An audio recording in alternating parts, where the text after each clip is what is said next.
Well, it's personal between me and you, and I'm going to do you some serious harm, you big stiff idiot. All right, Brendan Taylor here, True School Sports. I'm with the one and only Stacey McKinley. What's going on, Stacey? Everything's good. Just finished the press conference and getting ready to go shake out and do some television interviews, and that's it. Yeah, no, absolutely. It's great to have you back on True School Sports. I know you got the fight with Dubois this week, and a lot of people seem to not really be believing in Trevor Bryan. So I want to ask you, as a trainer, you guys went to Vegas for this camp. You brought in the great Larry Holmes. Just talk about the camp and the whole process for the fight. Well, we went to Vegas for the camp. We had to get out of this environment so we can stay focused. The first time he ever had to leave Florida to go to a camp, and because the fight is big. So we went to Vegas, and like I say, we were doing a lot of hard work out there. Had good sparring partners, and we did running in Mount Charleston, running in Red Rock Mountain, and it's a whole different experience for him. You know, I've been in a lot of camps there, but it's a whole different experience for him. So he got a lot of rest. Nobody was bothering him. He got everything under control. So we came back here Sunday, and he's just shaking out, and he feel real good. Okay.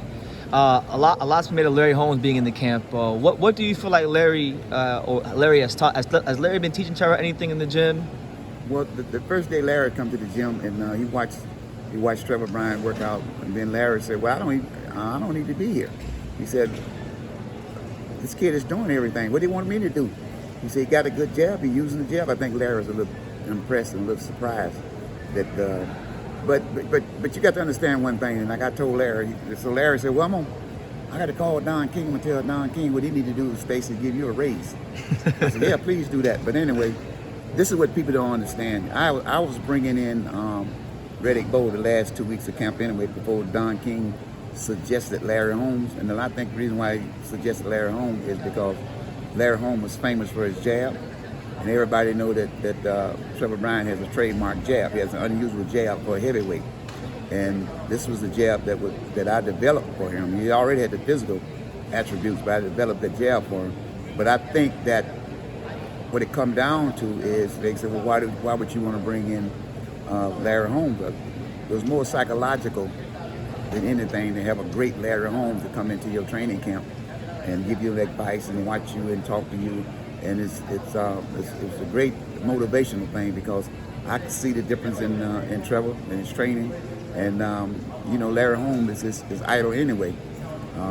One of that's the reason why he got into boxing, because he liked Larry Holmes so much. But anyway, so all that was good, and the thing about it is, when you take a look at it, I broke it down to Trevor, and I broke it down to Don King. I said, "Look, let me explain something to you. You got to realize where this good jab and all these good jabs and stuff came from Detroit. They come from the Midwest." I said, "Now, this is something that you guys didn't think about. You know, this Eddie Futch is from Detroit.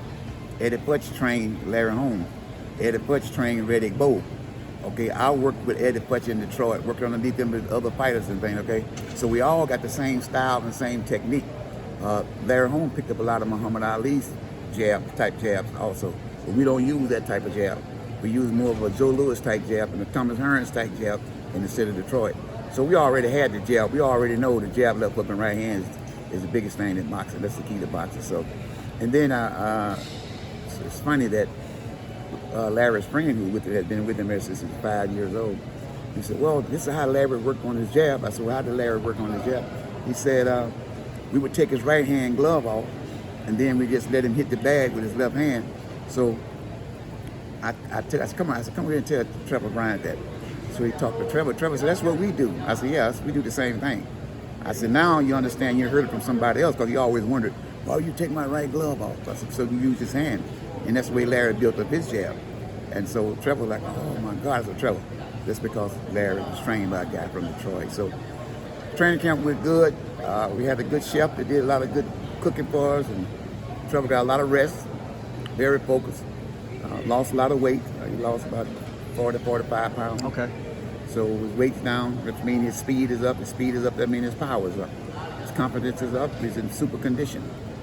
So we're ready to go. I mean, I never seen him like this at a press conference. I mean, he's talking a lot, and he's full of energy, just full of energy. I'm trying to slow him down a little bit. Don't burn. Wait to save some of that energy for the weekend.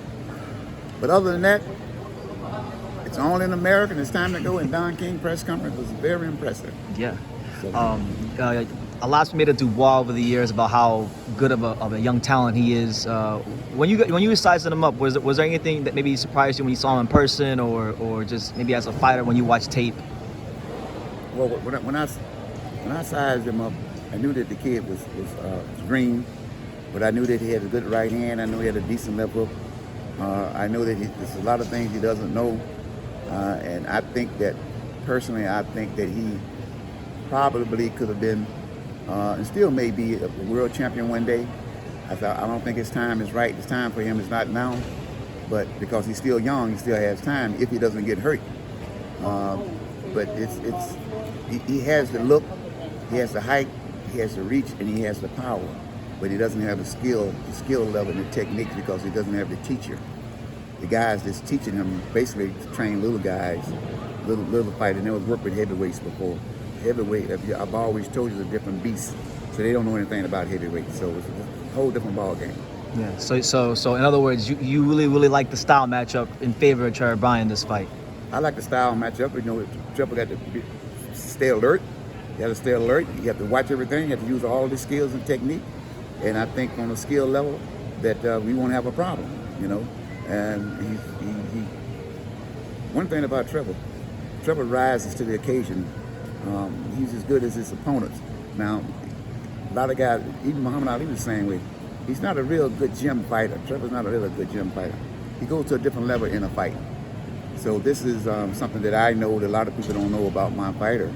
You know, and getting back to Dubois, Dubois has all this ability, but he doesn't have the teacher. So I know a lot of fighters that came through the amateurs and the pros early on in the pros has all this super looking talent, but they can't develop it because they don't have the teacher. They haven't gone out and gotten the teacher. So I think he's in a position where he don't have to get him a teacher if he doesn't get hurt.